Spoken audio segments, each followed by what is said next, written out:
जिस भेष में जिस परिवेश में रहूं, नमो अरिहंत नमो अरिहंत नमो अरिहंत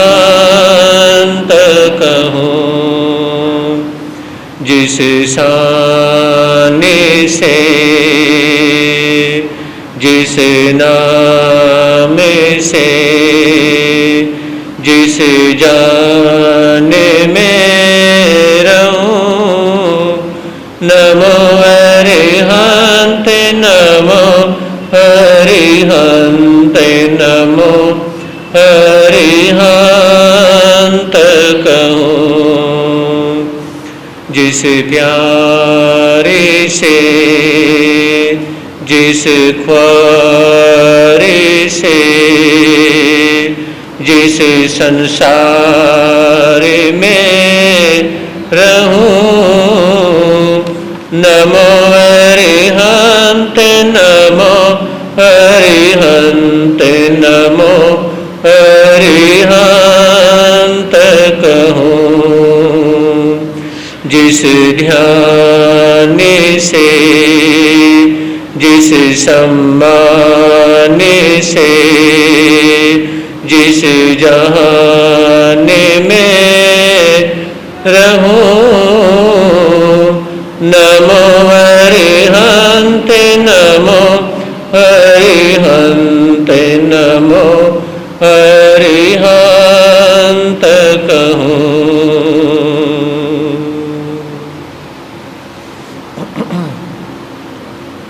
है समय नदी के धार के जिसमें सब बह जाया करते हैं, है समय बड़ा तूफान प्रबल पर्वत झुक जाया करते हैं।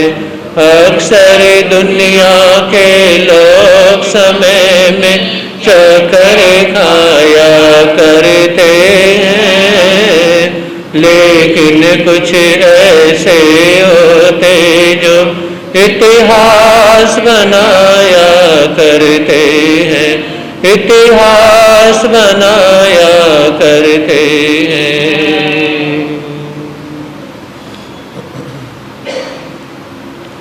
चरम तीर्थंकर श्रवण भगवान महर्षि स्वामी के चरणों में कोटि से वंदन अभिवंदन।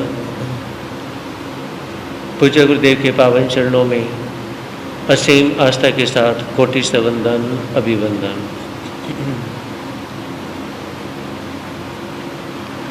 धर्म प्रेमी बोलो, सुना था आप लोगों ने कल श्रावक के 12 अनुवर्तों में पहला जो अनुवर्त है प्राणातिपात विरमण अनुवर्त, मोटी हिंसा का त्याग करना।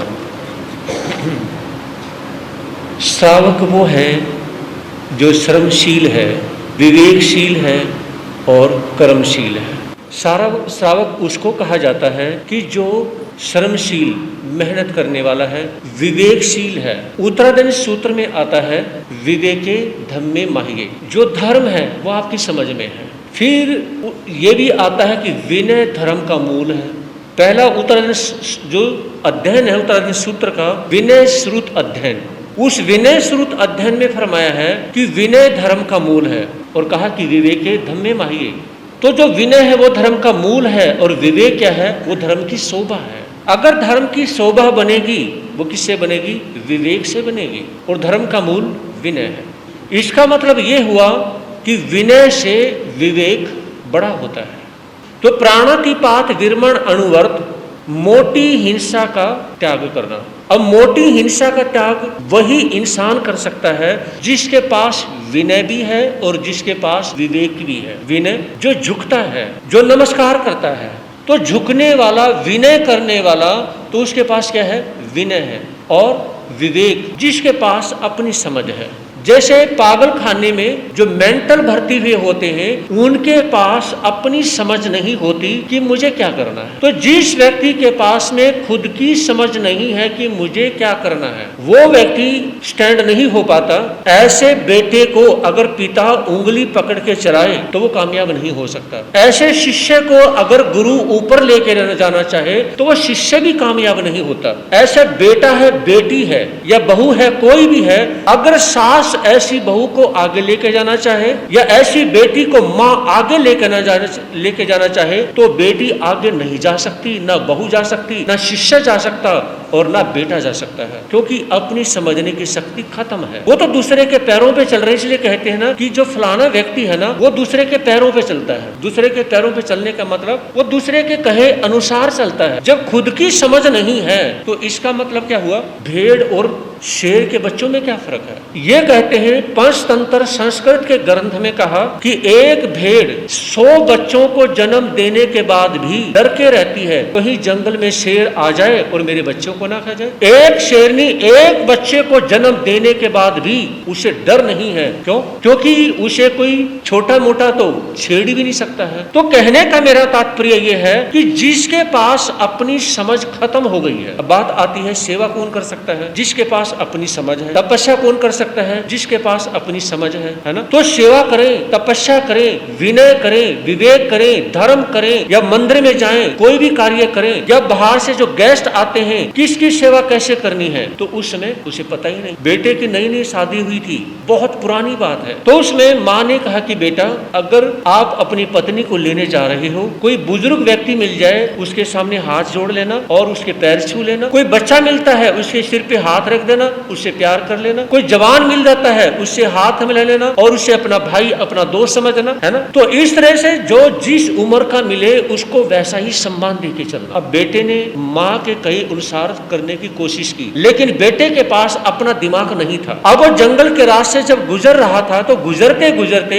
आगे से एक संत आ रहे थे। जब संत आ रहे थे तो उसमें उसको देख के वो खड़ा हो जाता है, उसके चारों तरफ घूमना शुरू कर देता है। संत ने कहा कि भाई बात क्या है? कहा कि बात तो कुछ भी नहीं है, फिर मेरे चारों तरफ ऐसे चक्कर क्यों काट रहा है? कहा कि मुझे समझ नहीं आ रहा कि मैं तेरा करूं क्या, कि मैं तेरा करूं क्या, मुझे समझ नहीं आ रहा। मतलब मेरी माँ ने ये कहा था कि बेटा तू अपनी वाइफ को लेने जा रहा है, बच्चा मिले उसके सिर पे हाथ रख देना, उसे प्यार कर लेना, जवान मिल जाए उसे भाई की तरह समझ के चलना और कोई बुजुर्ग मिल जाए उसके पैर छू लेना, उसको हाथ जोड़ लेना, नमस्कार कर देना, राम राम जी बोल देना। लेकिन मुझे ये तो मेरी माँ ने बताया नहीं कि आप ऐसे व्यक्ति मिलोगे तो मैं मुझे क्या करना चाहिए। हाँ जी, मतलब कोई संत मिल जाए तो क्या करना चाहिए? तो जिस व्यक्ति के पास अपनी समझ नहीं तो कोई व्यक्ति मिलेगा उसे नहीं पता कि क्या करना चाहिए, है ना? फिर आप धर्म के क्षेत्र में भी कामयाब नहीं हो सकते, गृहस्थी में कामयाब नहीं हो सकते, कहीं भी कामयाब होना चाहते हैं आप अपनी विवेक अपनी समझ का प्रयोग। अगर कोई व्यक्ति अपनी समझ अपनी विवेक का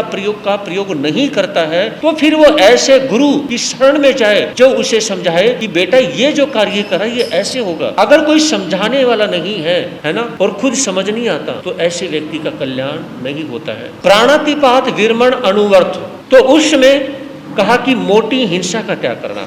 मोटी हिंसा जैसे किसी चीज को मारना, मरवाना, कोई भी जो जीव है ना, उसमें आना। फिर यहाँ पर आता है पृथ्वी काय। पृथ्वी काय का मतलब क्या हुआ? जो जीव मिट्टी के अंदर है।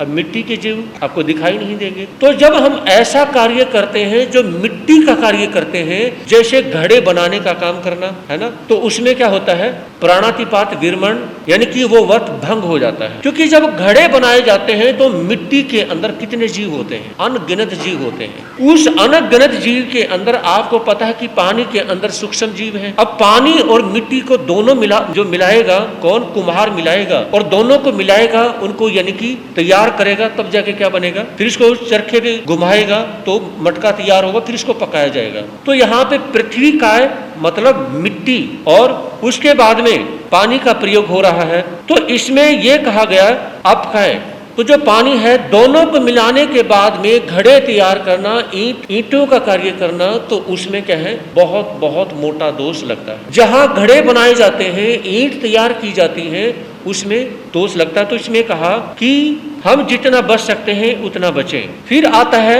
तेवकाय, यानी कि अग्नि के अंदर अपने संपर्क में आने वाली प्रत्येक वस्तु को भस्म कर देने की क्षमता होती है। तो कई बार सर्दी के समय में लकड़ी इकट्ठी करके उनको जलाने लग जाना और दिवाली के अवसर पर आतिशबाजी करना, तो ये क्या है? तेवकाय। तो इसमें बहुत से जो पटाखे फोड़े जाते हैं, तो पटाखे फोड़ने से बचना चाहिए।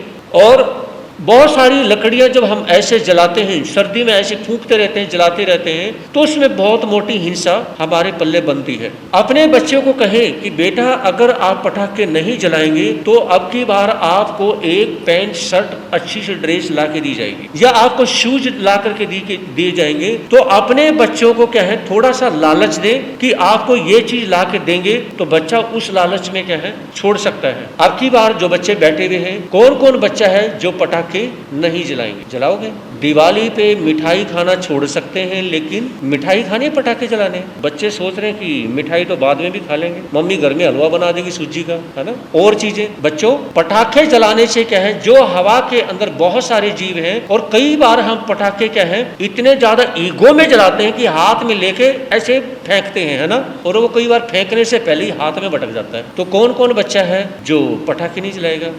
जो आतिशबाजी होती है, आतिशबाजी, तो आतिशबाजी करने से क्या है, उसमें बहुत मोटा पाप लगता है। तो अपने बच्चों को सिखाएं कि बेटा आतिशबाजी या पटाखे इत्यादि नहीं जलाने हैं। फिर आता है जैसे कि वायुकाय। अब हम जो मुंह पे मुंह पट्टी लगाते हैं, है ना, अब आप ये पूछेंगे कि जो जैन संत है ना, वो अपने मुंह पे मुंह पट्टी क्यों लगाते हैं? बहुत से कहेंगे कि रात में नहीं खाते इसलिए अपना मुंह पहले ही बांध लेते हैं। ये सोचते हो, है ना, भाई ये सोचते हो कि भी ये मुंह पे मुंह पट्टी बंधी रहेगी तो रात में खाना नहीं खाया जाएगा। जो हम दिन में खाते हैं तब भी तो उतरती है ना। आप तो हंसे जा रहे, बोलते नहीं हो। अब देखिए, ये हमें बहुत सारे वायरस से बचाती है ना। पहले ये कहते थे कि पता नहीं जैन संत मुंह पट्टी क्यों बांधते हैं, और कोरोना आने के बाद में सभी कहने लगे इन जैन संतों को पहले ही पता था कि कोरोना आएगा। हमें बहुत सारे लोगों ने ये कहा कि महाराज जी आपको पता था कोरोना आएगा? मैं कहा क्यों? क्योंकि आप पहले से ही लगाते हो।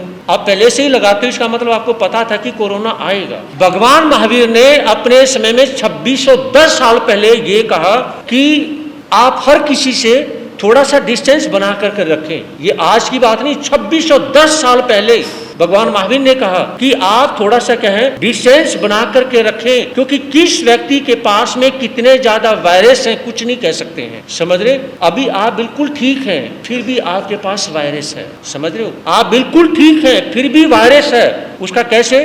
तो भगवान महावीर ने कहा कि एक आदमी आधा घंटा एक जगह बैठा हुआ है और वो बहुत धार्मिक है, आप उसकी जगह जाके बैठ जाए जो व्यक्ति वहां पर बैठा है ना, आपके अंदर अच्छी फीलिंग आनी शुरू हो जाएगी। एक व्यक्ति शराबी है, मांस खाता है, गलत है, वो आधा घंटा एक घंटा बैठा है, उसकी जो उठ के चला जाए ना, उसकी जगह आधा घंटा आप बैठ जाओ जहां से उठा है, आपके अंदर बुरी भावना आ जाएगी उसी समय। समझ रहे हो? जहां पे कोई संत बैठा है आधा पौना घंटा, वहां पे जाके बैठ, अगर आप पूजा करना चाहते हैं, है ना, जो जहां पे कोई संत बैठा है वो उठ के अभी भी गया है, अगर उसी जगह बैठ करके आपने पूजा करी, बल्ले बल्ले है। समझ रहे हो?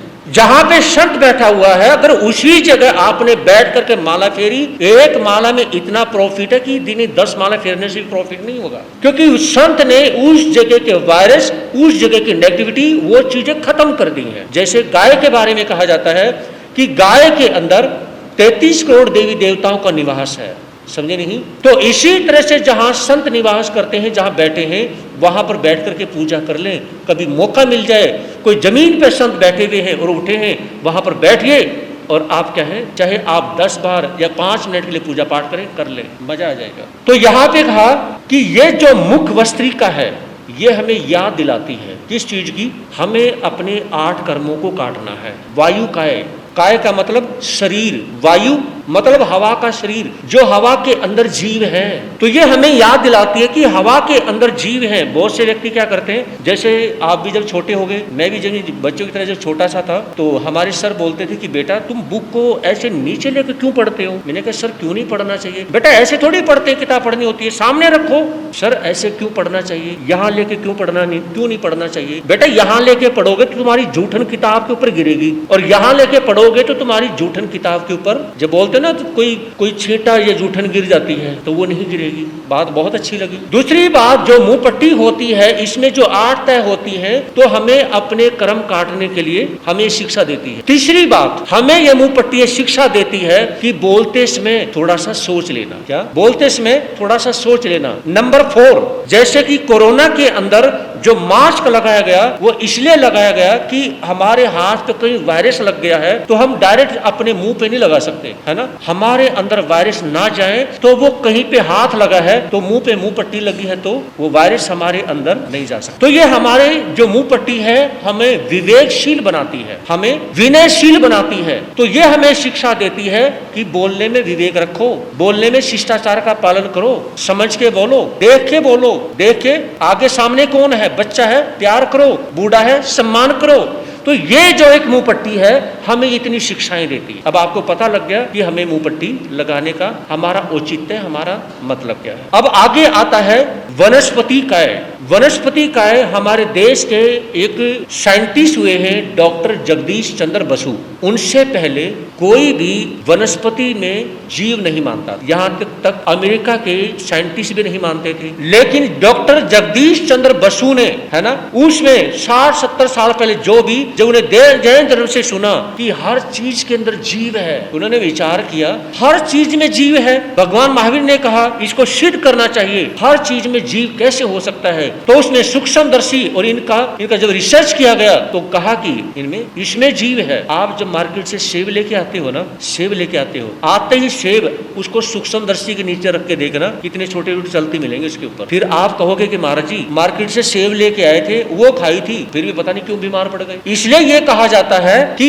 हल्का सा नवाया पानी या किसी पानी में उसको थोड़ी देर करके उसको धो, अच्छे से धोने के बाद में फिर सेब को साफ करके तब सेब खाओ, ताकि उस पर वहां पता नहीं कितनी तरह के जो वायरस कीटाणु है वो आपके अंदर ना जाए। तो जितनी शुद्धि का ध्यान जैन धर्म रखता है कहीं नहीं मिलेगी। तो वनस्पति काय, हर वनस्पति में जीव होते हैं। और ये कहा जाता है जब मंथली प्रॉब्लम आती है, डेट प्रॉब्लम एक माता बहन की आती है, उस डेट में यानी कि वो किसी वनस्पति को टच करे तो वो वनस्पति मुरझा जाती है, क्योंकि वनस्पति उस चीज को झेल नहीं पाती।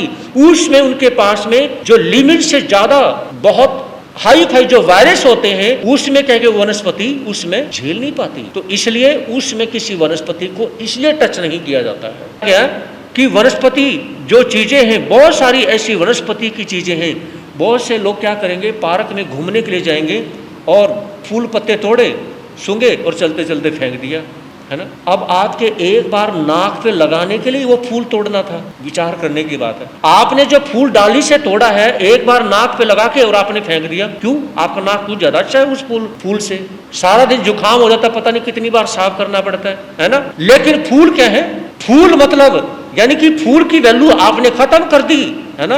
और जुकाम होना, आपको ये नहीं पता कि खुशबू किस चीज की आ रही है, बस सूंघना, उसको फेंकने से मतलब है, चलते चलते डाली तोड़ने से मतलब है। पार्क के अंदर जो पट्टी बनाई जाती है चलने के लिए, वो किस लिए कि आप इस पे चलिए। लेकिन भगवान आदमी के उछल कूद घास पे इसलिए करते हैं, जबकि ये कहा जाता है कि घास पर बहुत सारे जीव होते हैं। तो आप अपने जो नाखूनों से अपने यहाँ पर ऐसी चुटकी भर के देखें, जोर से दर्द होगा, हो सकता बहुतों को ना भी हो सकता ना भी हो, तो जोर से चुटकी भरेंगे, दर्द होगा ना। तो इसी तरह से आपके पैर के नीचे आने के बाद में पार के ऊपर जो घास पे जो जीव है, वो पैर के ऊपर जब पैर के नीचे जो मसले जाते हैं ना, उसकी आवाज तुम्हारे कानों तक नहीं पहुंचती। समझ रहे मेरी बात को? उसकी आवाज तुम्हारे कानों तक नहीं पहुंचती। जब जिस प्रकार से आपने अपनी चुटकी भरने के बाद में आपको दर्द हुआ, तो आपके पैर के नीचे आने के बाद में उस चींटी मकोड़े का क्या हाल हुआ होगा, समझ रहे हो? तो ये कहा जाता है आप जाइए रनिंग करें, लेकिन उस पट्टी के ऊपर करें, घास के ऊपर ना करें। तो ये आता है प्राणातिपात विरमण अणुवर्त।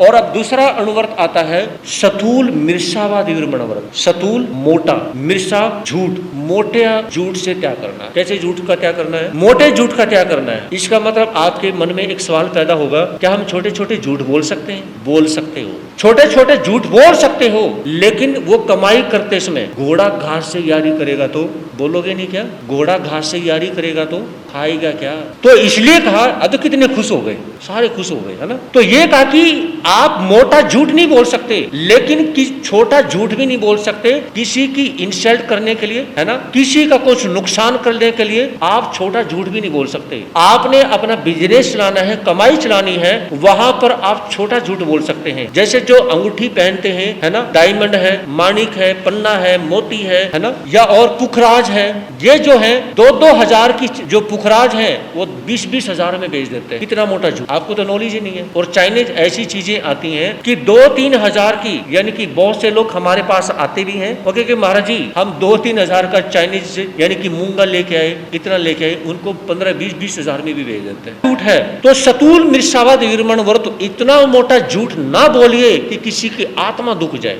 फिर कहा जाता है कन्या के लिए, मतलब बेटी के लिए, आपने अपने बेटे की शादी करनी है, बेटी की शादी करनी है, उसके अंदर कुछ ऐसे जो माइनस पॉइंट है, जो कमी है, वो ना छुपाएं। शादी करने के बाद में पता तो फिर भी चलना है, तो ऐसी कमी को ना छुपाएं जो यानी कि उसके बाद में फिर वो सामने आए। तो बेटे की या बेटी की शादी करनी है या बिजनेस करना है, तो ऐसा मोटा झूठ कभी नहीं बोलना चाहिए जिस झूठ के बोलने से वो परमात्मा को याद करके आपको दिन रात बद्दुआएं दे, दिन रात आपको बद्दुआएं दे कि इसने मुझे लूट लिया है, इसने मेरा इतना नुकसान किया है। तो ऐसा कभी भी मोटा झूठ नहीं बोलना चाहिए। फिर आता है मोटे झूठ में कि बहुत से जिन्होंने गाय भैंस इत्यादि पाल रखी हैं, उनके अंदर बीमारी इत्यादि होती हैं, तो वो छुपा लेते हैं, उसको बेच देते हैं, बताते नहीं हैं। और भूमि के लिए आपने अपना घर बेचना है, मकान बेचना है, तो उस मकान के अंदर बहुत सारी ऐसी परेशानियां होती हैं जिसकी वजह से क्या है,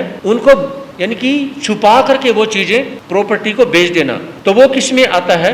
मोटे झूठ में आता है। फिर आता है धरोहर संबंधी मिथ्यावाद। एक परिवार की जैसे ज्वाइंट फैमिली होती है, तो ज्वाइंट फैमिली में कई बार क्या कर लेते हैं, क्योंकि नाम किसी के है नहीं, एक व्यक्ति ने क्या किया कि 1-2 प्रॉपर्टी बेच दी, मान लो 4-5 भाई हैं और उसमें ज्वाइंट फैमिली है, तो 1-2 ने बेच दिया, अब उसे कुछ रोक तो कोई सकता नहीं क्योंकि वह ज्वाइंट फैमिली के है। तो इसलिए कहा जाता है कि धरोहर संबंधी मिथ्यावाद, जो आपकी धरोहर है, तो ऐसी जो चीजें हैं उनको आप नहीं बेच सकते हैं, उसमें सभी से बात करके ही बेची जा सकती हैं। तो ऐसा झूठ कभी ना बोले, क्योंकि इस संसार में हमेशा के लिए रहने के लिए कोई भी नहीं आया है। तो इसे कहते हैं मोटा झूठ बोलना। फिर आगे आता है कि अपने रिलेशन में, रिश्तेदारी में, भाई बंधु में अगर किसी के द्वारा कोई भी ऐसा कार्य हो गया है, उसकी झूठी गवाही दे देना। क्या है? उसकी झूठी गवाही दे देना। तो ये आता है मोटे झूठ के अंदर आता है कि जिसमें किसी व्यक्ति को यानी कि ऐसे फंसा देना कि वो क्या है, उसकी जेल हो जाए और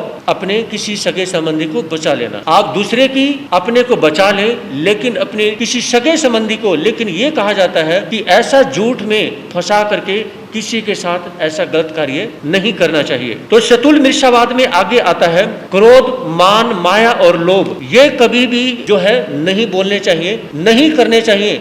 आपने इस प्रकार से गुस्सा किया कि सामने वाला व्यक्ति क्या है, ये आपके ऊपर ट्रस्ट कर बैठा कि इसने ये बात महसूस की है, इसका मतलब ऐसा नहीं है। तो उसमें कहा, और कई बार हम क्या कर लेते हैं मोटे झूठ में, जैसे बहुत सारे भाई बहन बैठे हुए हैं, मतलब यानी कि आप अपने किसी मंडली में 5 बंदे 10 बंदे बैठे हुए हैं और उसमें किसी एक बंदे ने किसी दूसरे बंदे के बारे में झूठ में, मजाक में झूठ बोल दिया। अब वो 7-8 बंदे हैं, उन्होंने वो सच समझ लिया। समझ रहे हो? एक बंदे ने झूठ बोल दिया और मजाक में बोल दिया, मजाक में झूठ बोल दिया, लेकिन वो बहुत मोटा झूठ बोल दिया और फिर बाद में मैंने तो ऐਵੇਂ ही झूठ बोल दिया था, आपने तो ऐਵੇਂ ही बोल दिया। लेकिन वो व्यक्ति अब किस किस को सफाई देगा? समझ रहे? वो व्यक्ति किस किस को सफाई देगा? तो ये कहा जाता है कि जब आप मंडली बना के बैठे हुए हैं, तो उसमें ऐसा झूठ ना बोले जो आपने मजाक में झूठ बोल दिया है, तो उस व्यक्ति के साथ में क्या बीतेगी जिसके बारे में बोला गया है।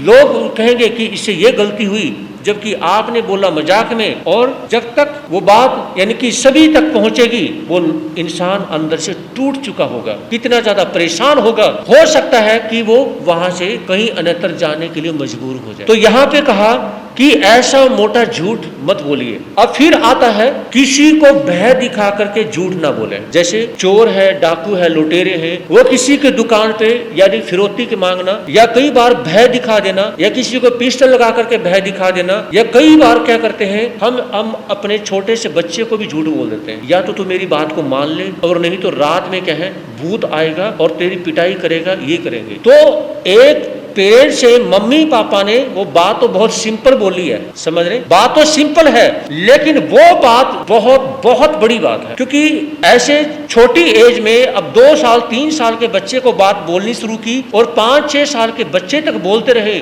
भूत आ जाएगा, राक्षस आ जाएगा, तुझे खा जाएगा, मार देगा, इस तरह से अगर तूने ये किया, अब वो बच्चा जिंदगी भर के लिए डरपोक बन जाता है, जिंदगी भर के लिए डरपोक बन जाता है। और ऐसा डरपोक बन जाता है कि वो बड़ा होने के बावजूद भी अंधेरे कमरे में जाने से भी डरता है कि भूत आ जाए, समझ रहे हो। मम्मी पापा ने तो सिंपल बोल दिया था, लेकिन ये कहे कि ये बहुत मोटा झूठ है, क्योंकि जिंदगी भर के लिए वो व्यक्ति हर किसी से डरने लग जाता है, अंधेरे कमरे में नहीं जाएगा, अकेले में नहीं रहेगा, है ना। वो बहुत सारी रात को जरा सी आवाज आएगी तो वो क्या करेगा, डरने लग जाएगा, कांपने लग जाएगा। शादी हो चुकी है फिर भी रोने लग जाएगा, है ना, क्योंकि वो बचपन से डरा हुआ है। तो जो बचपन से डरा हुआ है वो पता नहीं कितनी बार और कितनी जगह जाके वो डरता रहता है। तो ये कहा कि एक पेरेंट्स से मम्मी पापा ने अपने बच्चे को समझाने के लिए राक्षस आएगा, भूत आएगा, बाबा आ जाएगा, ये आ जाएगा, और उसके अंदर डर पैदा कर देते हैं, है ना। जब बड़ा होके वो समझता है, समझ तो जाता है, लेकिन उस डर को दूर नहीं कर पाता, उस डर को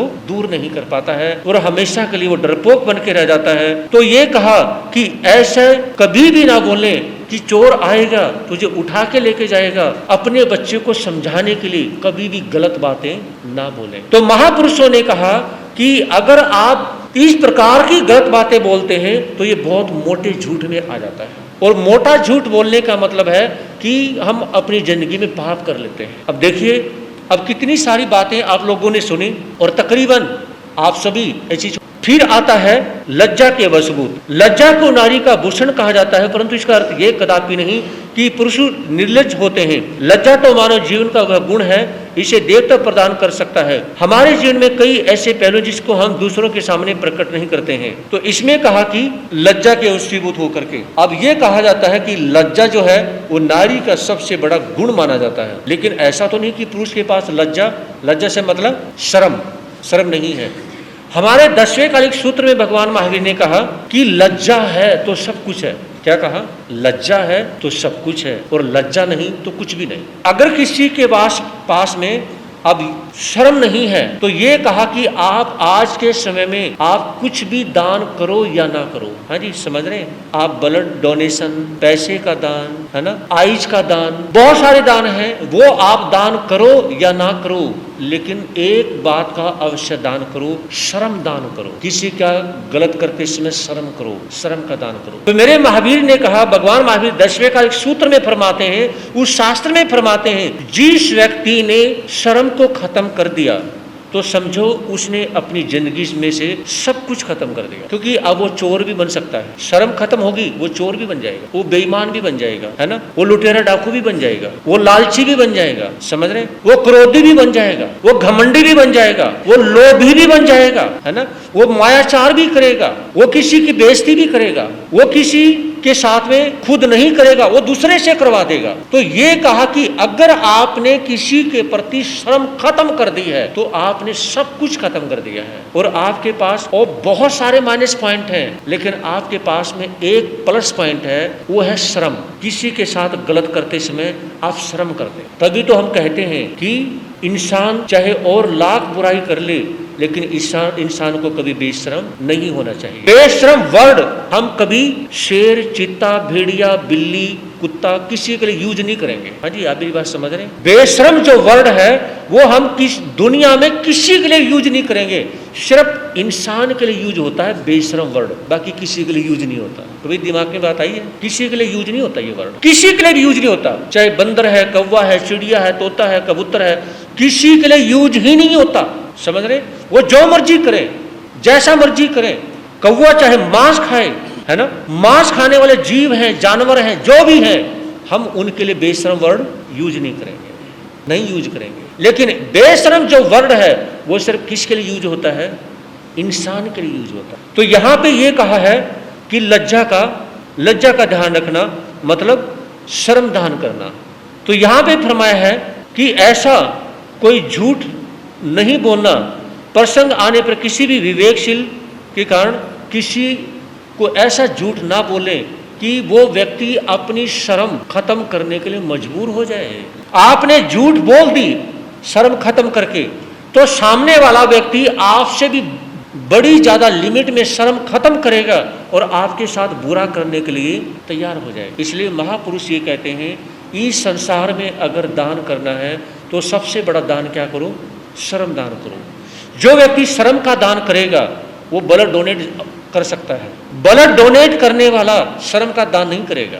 आंखें दान करने वाला शर्म का दान नहीं करेगा। समझ रहे? तो संसार में जितने मर्जी दान करो, अगर किसी व्यक्ति के पास शर्म का दान नहीं, उसके पास सारे दान खत्म हो जाएंगे। सारे दान खत्म हो जाएंगे। एक ही संसार में सबसे बड़ा दान शर्म दान है, तो उसमें सारे दान बचे हुए हैं। जिस दिन ये दान खत्म हो गया, जैसे आप कई बार बोलते हैं कि घोर कलयुग आ गया, कहते हो ना, अब तो घोर कलयुग आ गया। घोर कलयुग अभी भी नहीं आया।